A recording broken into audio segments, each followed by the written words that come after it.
দক্ষিণ দিনাজপুরের বুনিয়াদপুরের হাটপুকুরের বাসিন্দা মনোজিৎ মণ্ডল সোমবার রাতেও গাড়ি করে মালদার গাজল থেকে ব্যবসার টাকা কালেকশন করে বাড়ি ফিরছিলেন। ফেরার সময় পর্তিপাড়া মোড়ে দুষ্কৃতীরা মনোজিতের গাড়ি লক্ষ্য করে 5 রাউন্ড গুলি চালায়।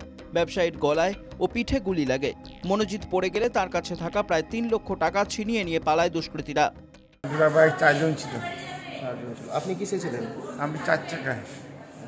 আমার গাড়িতে গুলি করে, তারপর সামনে গুলি করে। গাড়িতেও গুলি করে? হ্যাঁ, গাড়ির সামনে কাজটা গুলি করে ভেঙে দিয়েছে। কোটার সময় হয়েছিল? আমার কাছে টাকার ব্যাগ ছিল, টাকা ছিল কিছু, নিয়ে নিচ্ছে ওগুলো সব। কোটার সময় হয়েছিল ঘটনা? 9:25। আমি 10:30টার মেয়েকে ফোন করতে বললাম, মেয়ে ফোন করলো, তখন ফোনটা ও ধরেনি, অন্য কেউ ধরে 5-7 দিন ধরে বললো মাকে দাও। তখন ও মাকে দেওয়ার পর আমাকে দিল, তখন বললো যে বৌদি দাদা গুলিয়ে গেছে, তুমি এখনই সঙ্গে চলে আসো। তারপর তো আমি সমস্যা শুনে মেয়েকে কাকে নিয়ে যাবো, কী করবো, তখন আমার দেওয়ার ফোন করলাম, ওরা গাড়ি নিয়ে আসলো।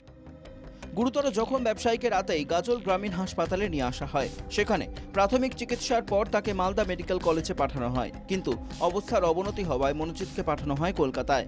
আহত ব্যবসায়ীর পরিবার বংশীহারি থানায় অভিযোগ দায়ের করেছে। ঘটনার তদন্ত শুরু করেছে বংশীহারি থানা।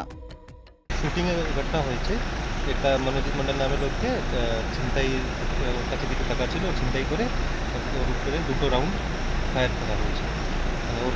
স্যার, অভিযোগ হয়েছে পরিবারের তরফে? একটা কেস আমরা অলরেডি স্টার্ট করেছি বংশীহারি থানাতে। আচ্ছা, আর আমাদের তদন্ত অলরেডি রাত থেকেই স্টার্ট হয়ে গেছে। পারিবারিক অশান্তির কারণে বচসা চলাকালীন হঠাৎই স্ত্রীর মাথা লক্ষ্য করে গুলি চালানোর অভিযোগ স্বামীর বিরুদ্ধে। সোমবার রাতে নদিয়ার নাকাশিপাড়ার কালীবাস গ্রামের ঘটনা। গুলিবিদ্ধ মহিলাকে বেথুয়াডাহরি স্টেট জেনারেল হাসপাতালে নিয়ে গেলে চিকিৎসকরা মৃত বলে ঘোষণা করেন। যদিও নিজেকে বাঁচাতে মৃতার স্বামীর দাবি দুষ্কৃতীরা গুলি চালিয়েছে। ওই টাইমে এমন ভাবে পয়সা ফিরছি, বেরবো আর 4 বন্দুক নিয়ে রেডি। আমি ঘরের ভেতরে বেরিয়ে ধাক্কা বেরিয়ে দিকে আমার মাইতে শালার ঘরে কি দাঁড়ানোর সাথে আমার মেয়ে ছেলেকে সমুদ্রে ডেরিয়ে যায়। আর ওই ধাপ করি গুলি লাগে বেরুনি না, জাহাঙ্গীর সাজে করিয়ে যায়। খবর পেয়ে ঘটনাস্থলে যায় নাকাশিপাড়া থানার পুলিশ। প্রাথমিক জিজ্ঞাসাবাদের পর গ্রেপ্তার